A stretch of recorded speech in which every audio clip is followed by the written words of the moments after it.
Seasoned with Grace Unboxed presents Tune Up Tuesdays. This live weekly event is here to provide you and your family with tools for stronger family relationships. And now, here are your hosts, Doctors Robert and Denise Davis.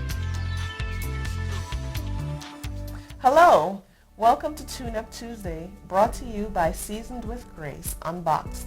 Seasoned with Grace Unboxed is a Denver-based nonprofit that provides family and relationship services to businesses and community organizations to improve relationships and increase productivity. We help teams improve all relationships at home and in the workplace. And just as important, we also work with individuals that are in addiction recovery, those who are transitioning back into the community, as well as at-risk youth. We believe that if we can help people to address whatever challenges and problems that they're having within their family relationships, that it will impact every other relationship they're a part of, as well as increase their sobriety, decrease recidivism, and help them to be more productive in society. So let's go ahead and get started. All right, just to recap what Murray Bowens said in Family Therapy and Clinical Practice, page 436. He says, when any key member of a family can accurately observe what is going on in their family, as well as the part they play in it, when they can control their own emotional reactions, when they can avoid counterattacking when they are provoked, when they can maintain an active relationship with the other key members of the family without withdrawing, emotionally checking out, or becoming silent, the entire system will change in a series of predictable steps. This is the essence of producing change in your family's system.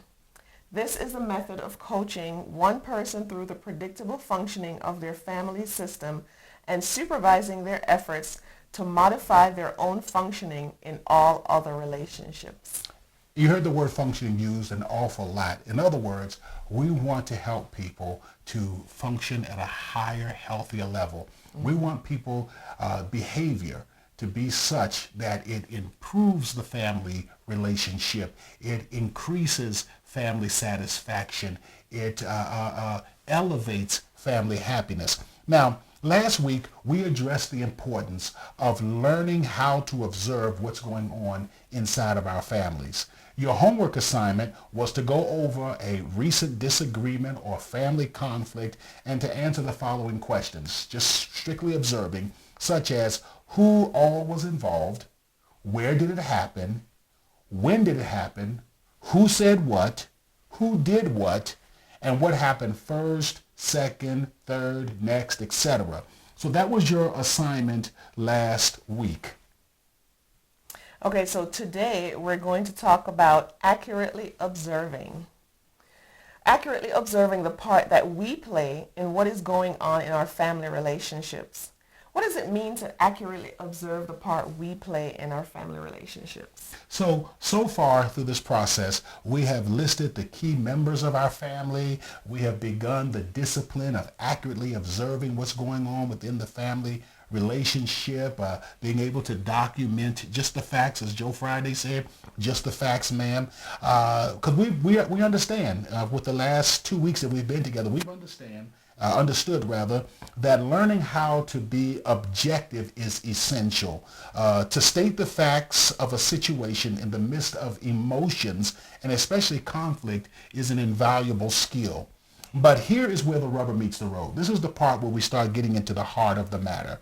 When we can not only observe what everyone else is doing and stick to the facts of what everyone else is doing, but when we can also observe and to be honest about the role we play in the family emotional process. So a lot of individuals are good at being able to tell you what others are doing. The challenge that many of us have, present company included, is accurately observing the part that I play in the entire emotional process, in the entire family system. So here's the rub. Even as children, we talk about the part that I play, but even as children, we play a role in our family's emotional process. The role that we play typically starts when we are born. Sometimes it starts before we are born. So I want to give you a very quick example Let's take, for instance, a lady who has been abused in her life. She's been mistreated. She's been neglected, etc. And she says to herself, I want to have a baby so that I can have someone who I can love and someone who will love me in return.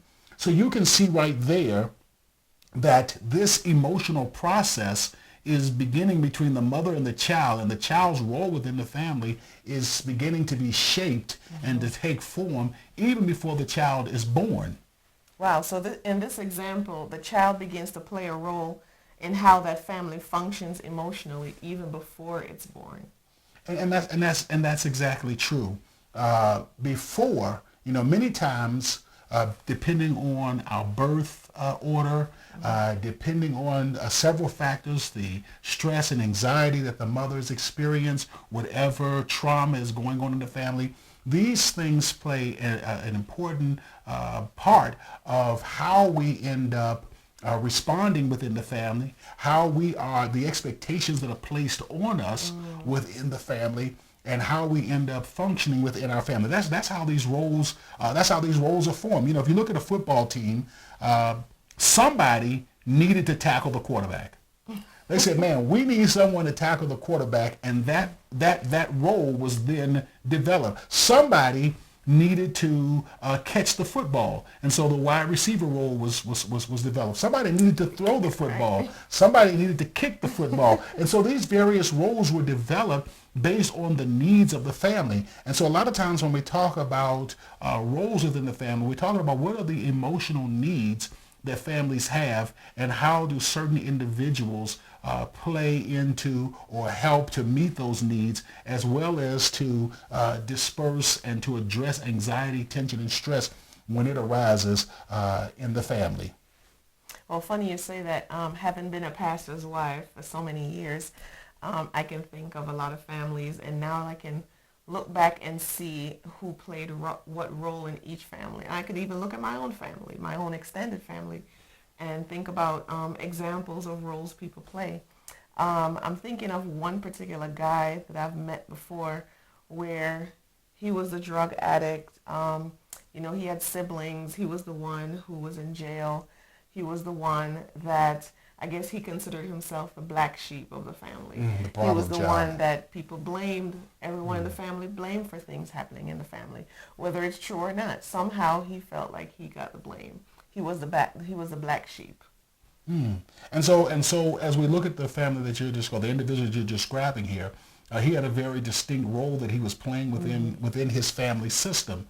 And so a lot of times under situations like that, when individuals are playing the black sheep role, you'll notice that role comes to the forefront, especially during times of tension, during times of anxiety and stress.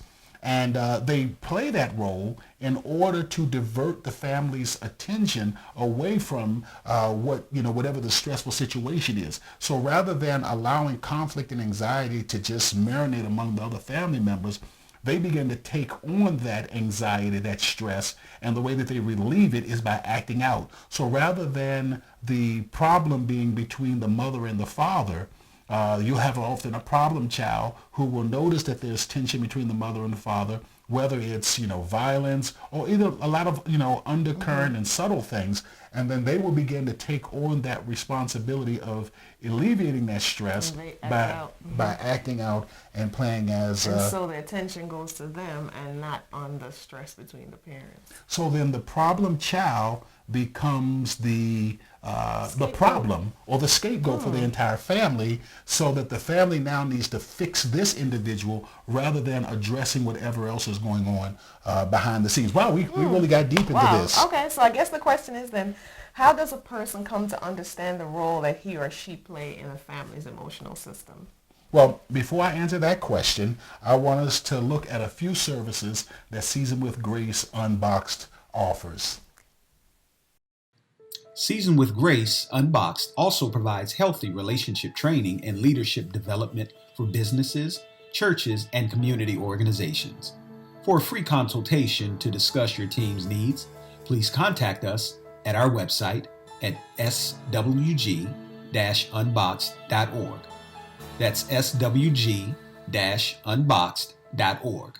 Okay, welcome back. So I was asking, how does a person come to understand the role that he or she plays in that family's emotional functioning? Okay, there are 4 simple questions you can ask yourself to help begin this process. And I want to make sure that with all of these things, whether it is identifying the key members of the family, whether it is accurately observing what is going on, or whether it is accurately observing the part we play, this is a process. What that means is that these 3 tune-up Tuesdays that we've had so far is not going to answer all of the questions. And this whole process is going to have to continue. So you're about to take the first step on the journey of 1,000 miles. So I just want to make sure I say that this in fact is a process. But as you begin that first step of a journey of 1,000 miles, as you say, you know what, I want to be responsible for the way that I govern myself. I want to be responsible for how my family operates. There are 4 simple questions that you can ask yourself to help begin this process. And the first one is, what everyday function do I perform for the family? What everyday function do I perform? And I'm talking about just the things that helps to keep life going. Whether it is I'm responsible for the handyman of the house, or washing dishes and clothes, or whether I'm responsible for helping to get people ready for school or work or whatever it may be. What is the everyday functions that you perform for the family? The second question that will help in this process is, how do I respond during family conflicts when situations become emotionally tense? How do I typically respond when situations become emotionally tense within the family? Whether it's between you and someone else, or whether it's between 2 other people in the family. And that leads us to our next thing, which is, what do I usually do when other family members are in conflict? How do I manage conflict between family members? And then the fourth question is, what responses can my family predict that I will have during conflict, during decision making, during family management, financial management, life responsibilities? You know, where family members can say, oh, if we're talking about money, this is how he's going to respond. Or if we're talking about, if there's a family conflict, this is how Robert's going to respond. Or if we're trying to make a decision, this is how Denise is probably going to respond. When family members can predict, that helps us to see that helps us in the process of observing the role that we play and the way that we function or behave in our family system. And so Denise, as we talk about that, what is the role you typically perform when our children have conflict with each other? Let me put you on the spot. What is the role that you typically perform when our children have conflict? Oh, wow. I would probably say, so we have 2 sets of children. We have an older set. We have a younger set. The older set, they're 6 years apart. So they have sibling conflict. So I would say with both sets, I'm a referee. It's just, it takes on different roles. So with the older set, I let them solve their own issues, but I'm the one that brings them together. To say, hey, you need to call this person, or you need to call, or I call and, let them hammer out their stuff. The younger set, because they're younger, my referee skills is more hands-on. Okay. So, I would say, well, Elise, Bobby said he doesn't like it when. Elise doesn't like it when. And so all 3 of us will sit down together. And maybe we'll even have a family meeting over the conflict. But I think now that I think about it, I'm a referee. Referee, it sounds like you're a problem solver within the conflict with your... Yeah, naturally anyway, so yeah. And that's pretty common for mothers. If you think about it, it's pretty common for mothers to try to eliminate conflict between their children. Whether it's my adult children or my younger children. So and that's just a very brief example, but you're starting to begin to see how roles are developed within the family relationships, within, and using again fancy clinical terms. I don't know if I want to be a referee now. Oh, well, stop being a referee. Well, I don't have to think about it. Do I want to be a referee? Does it help? And you see how she's processing this right here. And I keep on using that word process. I'm trying to think about another synonym, but you see how she is musing over how this actually works. And that's exactly what we want to give you the skill set to be able to do. To say, this is a role that I play. Not all roles are dysfunctional. Not all roles are unhealthy. And so do I want to continue this role? What is the strengths? Where are the areas of growth? And as you go through these questions that we've given you, it's going to begin to help you to see, okay, this is what I need to do. This is how I need to grow. We're coming to the end of the road here. So let me ask you, do we have a homework assignment? Actually, we do. Okay. So for this week, I want you to go back and answer the questions about the role that you perform in your family's functioning, your family's emotional functioning. So what everyday functions do I perform for my family? How do I respond during family conflict when situations become emotionally tense? Third, answer the question, what do I usually do when other family members are in conflict? So how do I manage conflict between family members? 4, what responses can my family predict I will have during conflict, decision making, family management, life responsibilities, or anything? How would your family how would your family predict that you would respond to that? We give you these homework assignments because, one, our time together is very brief, but then number 2, we also recognize that this only works if you work it. So Right. we want to give you tools in between times of us meeting together to actually begin to work out and to think through. So I'd strongly recommend you get a very attractive journal book and write these things down. You can always go get the $1 Mead It has journal. to be cute. It has to be cute? Yeah. Okay. Dudes, if you just want to get something manly, get the black one that they sell at Walmart. It costs $1. It's the little journal books. You can find it in the stationery section if that's the route you want to go. But I want you to, however you write it down, it really is beneficial for you to do these exercises and to begin the process of thinking through these things. Well, that's all the time that we have for now. I want us to pick up right here where we are letting off next week at 9 p.m. Eastern Standard Time. And I want you to remember that even the smoothest running families need Tune-Up Tuesdays. Yes. God bless you, and we'll see you next week. Thank you for watching Tune Up Tuesday. You can connect with us on Facebook or check out our website at swg-unboxed.org. That's swg-unboxed.org. Again, thank you for watching, and tune in next Tuesday at 9 p.m. Eastern Standard Time for another insightful episode of Tune Up Tuesday.